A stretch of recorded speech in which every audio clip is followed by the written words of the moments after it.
फिर 1886 से 1902 में शिवाजीराव होलकर ने किया है। 1978 तक महाराजा रहते थे और 75 तक इस पैलेस में पार्टियाँ वगैरह होती थी। तो आप पहला टाइगर देखेंगे जिसको 12 नंबर 1923 में प्रिंस यशवंतराव होलकर ने मारा है। 1707 में औरंगजेब की मृत्यु हुई थी। कहते थे कि हमारा धन वगैरह लोग पहले तहखाने में छुपा के रख दिया जाता था, उस पर उसकी सुरक्षा के लिए स्नेक रहते थे, परियों का वास रहता। मल्हारराव होलकर ने काफ़ी यहाँ पर अपना साम्राज्य स्थापित किया। ये अभी आगे की हिस्ट्री आपको बताएंगे कि तुकोजीराव होलकर की स्टेट है। ये बहुत ही हिस्टोरिकल जगह है। यहाँ बहुत सारे खेल भी खेल सकते हैं, वॉलीबॉल, क्रिकेट, फुटबॉल।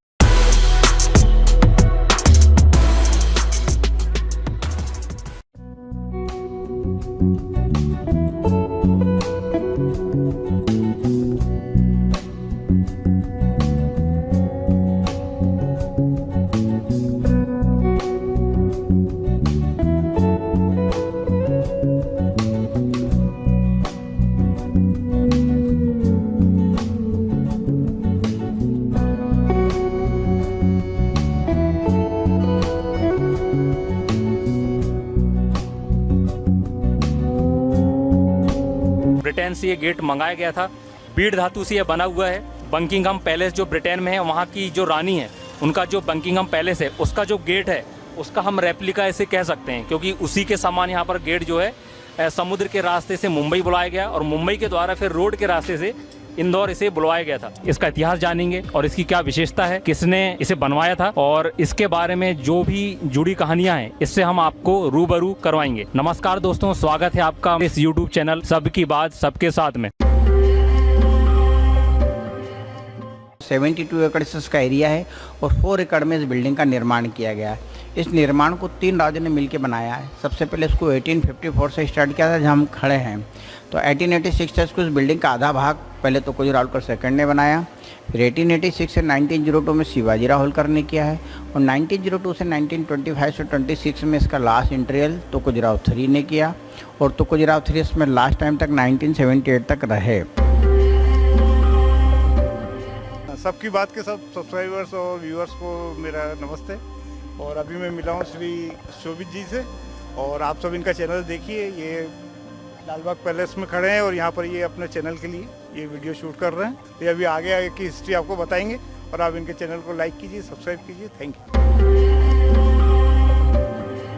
दोस्तों, जैसा कि आपको पता है कि 1707 में औरंगजेब की मृत्यु के बाद में मुगलों की सेना परास्त हो चुकी थी और उनकी जो शक्ति है वो कमजोर होती जा रही थी। और दूसरी तरफ देखा जाए तो मराठा की जो सेना है या मराठा जो साम्राज्य है वो बढ़ता जा रहा था। बाजीराव पेशवा ने अपने नेतृत्व में उन्होंने यहाँ पर लड़ाइयाँ लड़ी और बाजीराव प्रथम ने मुगलों को यहाँ परास्त किया था और निजाम शाह से एक संधि की थी। दुरई सराह की संधि लगभग 1738 में यहाँ पर हुई थी और इसी संधि में मालवा का जो पूरा एरिया है, जैसे नर्मदा है, चंबल का कुछ एरिया है, वो मराठा को दे दिया गया था। और बाजीराव प्रथम ने मल्हारराव जी होलकर को मालवा का जो एरिया था वो उनको दिया था और सिंधिया को दिया था ग्वालियर का एरिया। तो मल्हारराव जी होलकर ने इंदौर को अपनी राजधानी बनाया था। और इसी क्रम में देखा जाए तो इनकी जो 11वीं पीढ़ी थी तुकोजीराव द्वितीय, इन्होंने एक भव्य महल का यहाँ निर्माण करवाया था। 78 में महाराजा के मरने के बाद, उनके देहांत के बाद में 10 साल क्लोज रहा और 1988 में उसको म्यूजियम में कन्वर्ट किया गया। अब महल की खासियत की बात करेंगे तो महल की खासियत है कि इसका इंटीरियर और आर्किटेक्चर देखने लायक चीज़ है। वर्ल्ड फेमस आर्किटेक्चर है। मतलब ये पूरा पैलेस का जो इंटीरियर आर्किटेक्चर हम देखेंगे, इसको देखने के लिए हमको यूरोप और फ्रांस के महल देखना पड़ेगी, जो चीज़ हमको इंदौर में देखने को मिलेगी। और एक अद्भुत चीज़ और है कि वर्ल्ड में 2 ही जगह थी, वो है यहाँ का मेन गेट, वो लंदन के बकिंघम पैलेस की कॉपी में है। उस समय वर्ल्ड में 2 ही गेट थे, पहला लंदन में, दूसरा इंदौर में। मेन छत है, उससे 2 फीट नीचे फॉल सीलिंग है। उस फॉल सीलिंग में स्टोको आर्ट्स और रोकोको स्टाइल में पूरा फॉल सीलिंग बनाया गया हुआ। अलग अलग थीम पे बनी हुई है, जो अंदर रूमों में मिलेगी हमको देखने को। एक आयोजन के रोकोको का स्टाइल का मतलब है कि हम जैसे हम कहते हैं कि हमने एक हमारे घरों में तस्वीर लगा दी या कोई चीज़ को स्थायी रूप से फिक्स कर दिया, तो उसको ये बना के मोल्डेड बना के उसको फिक्स करना और रोकना, मतलब वो रोकोको स्टाइल होता है। कोरिंथियन, आयोजनिक, ये सारी शैलियाँ हमको अलग अलग अंदर रूमों में है जो हमको देखने को मिलेगी, जिसके अलग अलग उनके डिजाइन, कंगारू और ये सब चीज़ें बनी हुई, ये सारी चीज़ें हमको उस महल में देखने को मिलेगी, इस पैलेस के अंदर। और इसकी मेन विशेषता ये है कि यहाँ पर स्प्रिंग माउंटेड डांसिंग का फ्लोर बना हुआ है और भी बहुत सारी विशेषताएं हैं। पर्शियन शैली का कालीन यहाँ पर बनाया गया है और बेल्जियम के जो कांच है वो यहाँ पर लगाए गए हैं। मध्य प्रदेश सरकार ने इसे स्मारक घोषित किया हुआ है। 20 मई 1978 तक ये होलकर साम्राज्य का एक निवास स्थल रहा था। इसके बाद में मध्य प्रदेश सरकार ने अपने इसे कब्जे में लिया था और इसके बाद में यह संग्रहालय में परिवर्तित हुआ है। तो आपके सामने ये काफी भव्य इमारत आप देख सकते हैं। तो यहाँ पर आप आ सकते हैं और काफी अंदर से भी आपको बहुत सारी चीजें यहाँ पर दिखाई जाएगी। दूसरा 1978 तक महाराजा रहते थे और 75 तक इस पैलेस में पार्टी वगैरह होती थी, तब तक महाराजा इसका मेंटेन करते थे। 75 के बाद 10 ईयर क्लोज रहा और 1988 में जब इसको म्यूजियम में कन्वर्ट किया तो ओनली इसकी क्लीन सफाई कर दी गई। एज इट इज सब कुछ उस समय का मिलेगा। जिसमें इस महल के सबसे खूबसूरत चीज़ वो है कलरफुल मार्बल। इस पैलेस में 3 तरह की लकड़ी इस्तेमाल की गई है, महोगनी वुड, रोज वुड और कोकवुड। तो उस असेंबली हॉल में महोगनी वुड से बना हुआ फर्नीचर आपको देखने को मिलेगा। और बिलियर्ड रूम के बाद और रीडिंग रूम के बीच में एक कॉरिडोर देखेंगे। उस कॉरिडोर में स्टेंसिल आर्ट्स मिलेगा हमको देखने को। उस स्टेंसिल आर्ट्स में ग्रीस माइथोलॉजी आर्ट्स है। अगर उस पेंटिंग को हम देखेंगे उस पेंटिंग का क्या थीम बनता है, तो उस थीम का मतलब ये कि रीडिंग रूम के पास में ही महाराजा का स्ट्रांग रूम खजाना है, जहाँ महाराजा अपने ऑर्नामेंट ज्वेलरी वगैरह रखते थे। तो हमारे इंडियन कल्चर्स में एक सब्जेक्ट होता, कहते थे कि हमारा धन वगैरह लोग पहले तहखाने में छुपा के रख दिया जाता था। उस पर उसकी सुरक्षा के लिए स्नेक रहते थे, परियों का वास रहता था। और एक और विशेषता ये है कि यहाँ पर लगभग 11 फीट का जो बाघ है, यहाँ पर जो यशवंत राव जी होलकर ने उनका शिकार किया था और उसका भी जो स्टक माउंटेड यहाँ पर आप देख सकते हैं, वो भी आपको अंदर दिखाया जाएगा। दूसरा वुडन फ्लोरिंग से बना हुआ डाइनिंग हॉल का फ्लोर है पूरा। और डाइनिंग टेबल टी शेप में की, टी शेप में महाराजा का नाम बनता है, टी से तो कोई राहुल करते से टी शेप में डाइनिंग टेबल मिलेगा। दूसरा 100 पीपल एक साथ बैठ के खाना खाते थे। तो अभी 96 चेयर अवेलेबल है उसमें, जिसमें जो सामने 4 चेयर देखेंगे वो 4 चेयर मुख्य चेयर, उस पर 2 चेयर पे महाराजा और महारानी बैठते थे और 2 पे प्रिंस प्रिंसेस या विशेष अतिथि बैठते थे। जिसमें जो बीच में जो सेंटर वाली चेयर है उस पर गोल्डन क्राउन मतलब सोने का छत्र लगाया जाता था जब महाराजा बैठते थे पार्टी के समय, या जब वहाँ पर कोई प्रोग्राम होता था तो उस चेयरों पर सोने का छत्र लगाया जाता था। उन चारों चेयरों पर होलकर स्टेट का राज्य चिन्ह भी अंकित है, जो अभी हमको सामने स्टेन ग्लास पे मिलेगा। उस स्टेन ग्लास में जो होलकरों का सिंबल है उसमें एक शक्ति का प्रतीक अश्व है। दूसरा शाक्त शिव का जो शिव भक्त अहिल्या बल करते थे, तो शिव भक्त के हिसाब से उन्होंने शिव भक्त नंदी को लिया गया हुआ है। 2 वेपन्स है, एक वेपन्स में मल्हाराव का फ्लैग और भाला है और दूसरे वेपन्स में अहिल्याबाई का खड़ग तलवार है। नीचे पूरा मालवा का पठार है और उसमें एक शिव पुराण का श्लोक लिखा है, प्राहो मेशो लभ्या श्री कर्तु प्रारब्धात्। अर्थात ये शिव पुराण का श्लोक है जो अहिल्याबाई ने अपने राज चिन्ह में अंकित किया है। यही है कि उसमें कर्म प्रधान है, जो इंसान कर्म करता, प्रारब्ध करता, उसको प्रयत्न करता, उसको सफलता प्राप्त होती है। यहाँ नियम भी है, यहाँ के राजा महाराजा यहाँ पर आते थे, पहले यहाँ पर रहते थे, निवास करते थे। एक तरह से गेस्ट हाउस हुआ करता था, जो अंग्रेज जो है यहाँ पर रुकने की उनकी यहाँ व्यवस्था हुआ करती थी। और आपको जैसे पता होगा कि यहाँ पर नवंबर 1912 में भारत की जो वायसराय है लॉर्ड हॉर्डिंग, वो अपनी पत्नी के साथ यहाँ पर आए थे, तो उनका यहाँ पे स्वागत किया गया था। और इसी तरह देखा जाए तो काफी जो बड़े बड़े फंक्शंस हैं, जैसे 1935 के आसपास यहाँ पर जो है ब्रिटेन साम्राज्य की गोल्डन जुबली यहाँ पर मनाई गई थी। कोई ऐसे हिस्ट्री अगर देखा जाए तो बहुत लंबी हिस्ट्री है, लेकिन अभी फिलहाल तो हम यही कह सकते हैं कि तुकोजी राव होलकर की स्टेट है। इसको लाल बाग इसलिए कहते हैं कि सबसे पहले यहाँ पर 1844 में पैलेस का निर्माण किया गया था और उसके 10 ईयर बाद में 1854 में पैलेस का निर्माण किया। पहले गार्डन, तो सबसे पहले जब गार्डन बनाया गया था तब यहाँ पर 17 सेक्टर में गार्डन थे, जिसमें एक गार्डन था रोजेस गार्डन, जिसमें करीब करीब 400 टाइप के रेड फ्लावर्स और रोजेस थे, इसलिए इसका नाम था लाल बाग। फिर बन गया था पैलेस, इसलिए इसको लाल बाग पैलेस के नाम से जाना जाता है। तो ये महाराजा तुकोजी राव होलकर का बड़ा भव्य और सुंदर इमारत है, इसको देखना चाहिए। और काफ़ी चीज़, क्योंकि यहाँ जो चीज़ देखेंगे उसको देखने के लिए हमको यूरोप फ्रांस जाना पड़ेगा, जो चीज़ हमको इंदौर में देखने को मिलेगी। और काफ़ी सुंदर चीज़, और यहाँ का जो मार्बल है उसको देख के तो देश विदेश के लोग आते हैं, वो आश्चर्य करते हैं। आज उनकी कंट्री में इतना बड़ा मार्बल उनको देखने को नहीं मिल रहा जो यहाँ है, तो सोचते हैं कि इतनी अच्छी चीज़ हमारे वर्ल्ड से, हमारे वहाँ देश से यहाँ के इंदौर भारत के महाराजा लेके आए हैं। और बड़ा गर्व महसूस होता हम लोगों को कि हमारे महाराजा भी इन सब चीज़ों को उस समय लेके आए जब हम आज भी हम विदेशों की चीज़ों पर निर्भर है, फिर भी हम कहते हैं कि हमारे महाराजा भी काफ़ी विद्वान और काफ़ी पावरफुल थे, जो इन सब चीज़ों के शौकीन थे, जो सारी चीज़ें उन्होंने यहाँ बनवा ली। इनके जो विदेशी वायसर अगर आते थे उनको यहाँ पर पार्टी दी जाती थी। तो उस पार्टी हॉल में करीब करीब 50-60 कपल्स मिलकर जब डांसिंग फ्लोर काफ़ी बड़ा वुडन से बना, काफ़ी बड़ा हॉल है, खुला ओपन स्पेस। हाँ, तो उसका सिस्टम ही कि उस हॉल में करीब करीब 50-60 कपल्स मिलकर जब बॉल रूम में बॉल डांस करते थे तब वो पूरा फ्लोर ऐसे करीब करीब 3 इंच के करीब वाइब्रेट होता था, अप एंड डाउन होता था। तो उस अप एंड डाउन से क्या होता था कि इंसान थकता नहीं था, काफ़ी स्मूथ होता था, काफ़ी इंजॉयफुल लुक के हिसाब से उसमें डांस किया जाता था। फिर दूसरा यहाँ पर कोई टाइगर हंटिंग करके रखें जिसको महाराजा, महारानी, राजकुमारी सभी ने मारे हैं। तो आप पहला टाइगर देखेंगे जिसको 12 नंबर 1923 में प्रिंस यशवंतराव होलकर ने मारा है। उसके मरने के बाद एक लंदन की कंपनी ने इसको टैक्सीडेमी करके तैयार करके रखे हुए। ऐसे यहाँ पर 6 टाइगर 1 लेपर्ड्स है। नीचे टाइगर जो रखे महाराजा ने हमारे, ऊपर देखेंगे एक सबसे बड़ा बिग टाइगर मिलेगा जो 13 फीट का टाइगर है। एक टाइगर को प्रिंसेस ने 1921 में शूट किया था, मतलब आज से 101 साल पहले शूट किया, जो टाइगर आज भी प्रिजर्व करके रखा हुआ है। दूसरा सेकंड वाइफ महाराजा की इंद्रावती होलकर, उन्होंने भी मारे हुए लेपर्ड को, वो भी आपको यहाँ देखने को मिलेंगे। ग्राउंड फ्लोर में हम इस महल की एक और विशेषता ये देखते हैं कि इस महल में रसोई घर किचन नहीं है। डाइनिंग हॉल तभी हमने देखा मगर रसोई घर किचन नहीं। किचन इस पैलेस का बड़ा महत्वपूर्ण था। किचन इस महल का एक पूरे एरिया से अलग है जहाँ पर एक रिवर है और रिवर के अदर उस साइड किचन है। तो इस बिल्डिंग किचन में जाने के लिए करीब करीब 200 मीटर का एक टनल बनाया हुआ, ऊपर से रिवर और रिवर के नीचे से अंडरग्राउंड टनल है। उस टनल द्वारा अंडरग्राउंड खाना बन के आता था। दोबारा खाना गर्म करते हैं, खाना बनाते हैं जिसमें कोई फायर पोल्यूशन नहीं होता है। उसी हिसाब से यहाँ पर हीटर थे जिसमें दोबारा गर्म होता था इलेक्ट्रिक हीटर में। उसके बाद फिर डम मीटर लिफ्ट में लोड करके फिर डाइनिंग हॉल में खाना लाया जाता था। ये लिफ्ट हमको राष्ट्रपति भवन में भी देखने को मिलेगी क्योंकि वो ब्रिटिश कालीन है और ब्रिटिश कालीन जो पैलेस है या ब्रिटिश में जो पैलेस है उन चीज़ों में वो लिफ्ट आज भी इस्तेमाल करते हैं, जो हमको यहाँ इस पैलेस में भी देखने को मिलेगी। वो लिफ्ट जिसको डम मीटर कहते हैं, खाना लाने की लिफ्ट है। और एक छोटा सा मंदिर है, काफ़ी अच्छा मंदिर है और बहुत प्राचीन मंदिर है। लगभग 1700-1800 के आसपास का ये मंदिर यहाँ पर आप देख सकते हैं। और आपको ये ले चलता हूँ मैं यहाँ पर एक बावड़ी में।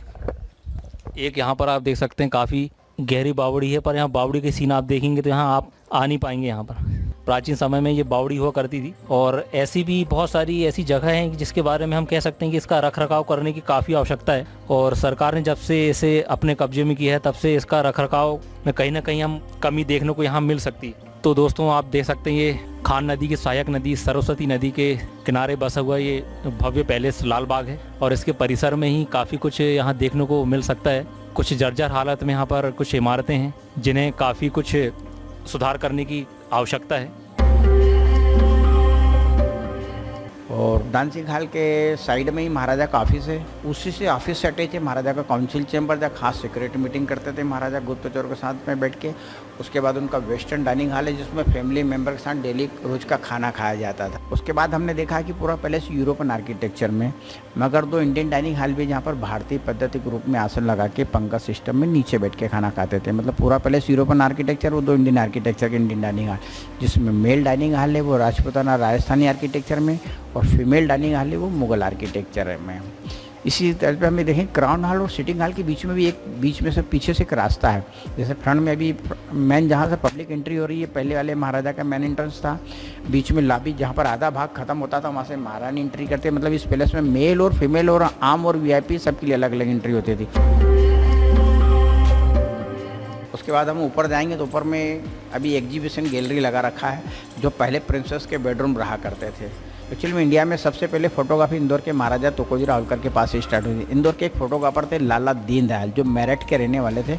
उन्होंने इंदौर स्टेट से आके फोटोग्राफी करने के बाद फिर उन्होंने सेंट्रल इंडिया में फ़ोटोग्राफी की। उसके बाद फिर उन्होंने बॉम्बे में भी स्टूडियो खोला था। उसके बाद फिर वो हैदराबाद निज़ाम के राज दरबारी फोटोग्राफर हो गए थे। तब उनको राजा फोटोग्राफी में राजा की उपाधि दी गई थी हैदराबाद के निज़ाम द्वारा कि आप फोटोग्राफी में राजाओं के राजा है। तब से उनको राजा दीनदयाल के नाम से जाने लगा। उनके द्वारा 1844 टू 1905 में जो फ़ोटो लिए है उसकी कुछ सिलेक्टेड कापी यहाँ हमको लाल बाग पैलेस में देखने को मिलेगी। और उसके बाद में आप लास्ट में हम देखेंगे महाराजा का फैमिली सिटिंग रूम प्लस बार रूम देखेंगे। उस बार रूम में काफ़ी अच्छा बार के लिए अलमीरा वगैरह है। और उस रूम में हमको एक चीज़ देखने को मिलेगी कि जो हमने पहले बताया था कि इस महल में कहीं भी फायर पोल्यूशन का कोई सिस्टम नहीं है, मगर उस रूम में फायर पोल्यूशन का सिस्टम था कि महाराजा ड्रिंक के साथ में स्मोक करते थे। तो उस हाल में हाल सीलिंग के अंदर नेचुरल एग्जॉस्ट सिस्टम बनाया जिससे सारा सफोकेशन सीलिंग से बाहर हो जाता था। और उसमें कुछ विंडोज़ के ऊपर ब्लू स्क्रीन पे वाइट आर्ट्स है, जो लंदन का काफ़ी फेमस आर्ट्स है, उसको वेजवुड आर्ट कहते हैं, जो लंदन में वहाँ आइवरी और छोटी छोटी चीज़ों में वो छोटे छोटे पीस उसके डॉलरों में बिकते हैं। वो आर्ट्स हमको यहाँ लाल बाग पैलेस में देखने को मिलेगा। उससे से अटैच है महाराजा का बेडरूम, एक वाइट मेटल से बना हुआ बेड है जिसका 300 के करीब लगभग वेट है, और उसमें मॉस्किटो नेटिंग सिस्टम से पियानो स्टाइल में रखा हुआ उस बेडरूम में राइटिंग टेबल है, दोनों साइड में वार्डरोब सेल कबर्ड से। उसी से अटैच है मास्टर बेडरूम में, मास्टर बेडरूम से अटैच है महाराजा का बाथरूम।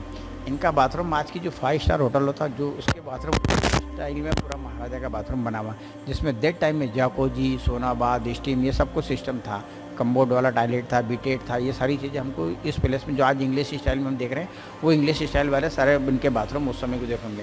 लेकिन इनके बाथरूम में उस समय स्टीम से पानी गर्म होकर जाकोजी और सोनाबाद में बने, सोनाबाद के रहता था, तो ये चीज़ हमको देखने को मिलेगी। उससे अटैच है महारानी का बेडरूम। महारानी के बेडरूम के बाद महारानी का ड्रेसिंग रूम देखेंगे।